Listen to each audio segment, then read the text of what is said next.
મિત્રો, આજે આપણે તુલસીના છોડ સાથે જોડાયેલી એક રસપ્રદ અને પ્રેરણાદાયક વાસ્તુકથા જાણીશું. આ કથા લોકમાન્યતાઓ અને પરંપરાગત માન્યતાઓ પર આધારિત છે.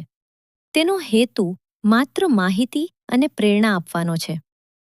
એક નાનકડા ગામમાં મનોહર નામનો એક વેપારી રહેતો હતો.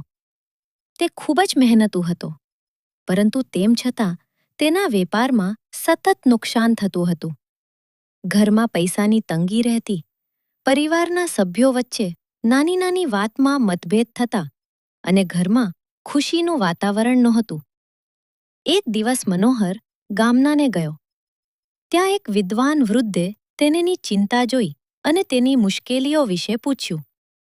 મનોહરે પોતાના જીવનની બધી પરેશાનીઓ જણાવી. વૃદ્ધે તેને એક સરળ પ્રશ્ન પૂછ્યો. શું તમારા ઘરમાં તુલસીનો છોડ છે? મનોહરે જણાવ્યું કે ઘણા સમય પહેલા તુલસીનો છોડ હતો, પરંતુ સુકાઈ ગયા પછી તેની જગ્યાએ નવો છોડ વાવવામાં આવ્યો નહોતો.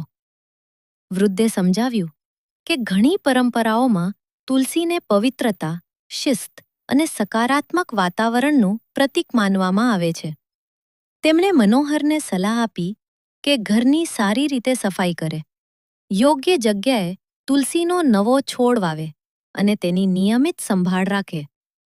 મનોહરે બીજા જ દિવસે આખા પરિવાર સાથે મળીને ઘર સાફ કર્યું. આંગણામાં સ્વચ્છ સ્થળે તુલસીનો છોડ વાવ્યો.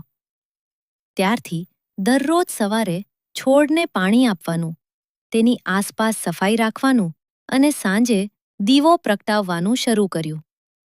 શરૂઆતમાં કોઈ મોટો બદલાવ જોવા મળ્યો નહીં, પરંતુ થોડા દિવસો પછી ઘરમાં શાંતિ અને